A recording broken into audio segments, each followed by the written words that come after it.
শাবনাম বুবলিকে সাংবাদিক প্রশ্ন করে, বীরকে নাকি খুবই স্নেহ করে ভালোবাসে অপু বিশ্বাস।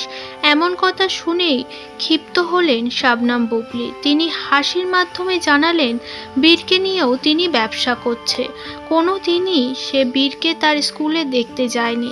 তবে এগুলো বলে মানুষের কাছে সিম্প্যাথি আদায় করার কিছু নেই তার। স্কুল থেকে শুরু করে তার সমস্ত কিছু, তার ফ্রেন্ডস যারা যারা ক্লাসমেট আছে তাদের সাথে কি হচ্ছে, আগে যেমন আমি স্কুলে দিয়ে আমি ওয়েট করতাম, কারণ ও চলে আসতে চাইতো। তো অলমোস্ট আমি 1-2 মাস আমি ক্লাসের বাইরে, কারণ ওদের ক্লাসরুমগুলো তো লক করা থাকে, চাইলেই কেউ ঢুকতে পারে না। তো এটা নিয়েও অনেক সময় অনেকে বলেছে যে ওর সাথে নাকি ক্লাসে যে অনেকে দেখা করেছে, বাট ইটস কমপ্লিটলি রং। তো একটা বাচ্চাকে নিয়েও যখন কোনো মিথ্যাচার করা হয় আপু, বিশ্বাস করো তখন খুব খারাপ লাগে আসলে। তো ওদের স্কুলে আসলে চাইলেও কেউ ক্লাসরুমে যেতে পারে না, ওইটা বাবা মা ছাড়া বা ওই পারমিশনটা ছাড়া। আমি অনেক আদর করে এসেছি, একটা গুল্লু বাচ্চা না, জয় বড় হয়ে গেছে, ওর একটা সুন্দর ভবিষ্যৎ দরকার। মা হিসেবে তো এটুকু আমি চাইতেই পারি, তার ব্যতিক্রম তো আর কিছু নয়। সন্তানের ভালো কিছু বাবা মার থেকে ভালো কেউ জানেন না বা চায়ও না।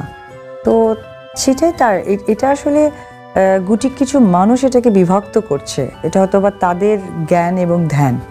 তো যে জ্ঞান ধ্যান আমার মধ্যে নাই। আমার একটা জায়গায় আমি একটা মা, আমার সন্তানের যেটা বেটার সেটাই আমি করব, তাই না? হ্যাঁ, আমি স্কুলে মানে 1-2 বার গিয়েছি, ওকে আদরও করেছি, কারণ ক্লাসগুলো তো সেম ছিল জয়ের, তো টিচারগুলো তো আমার পরিচিত।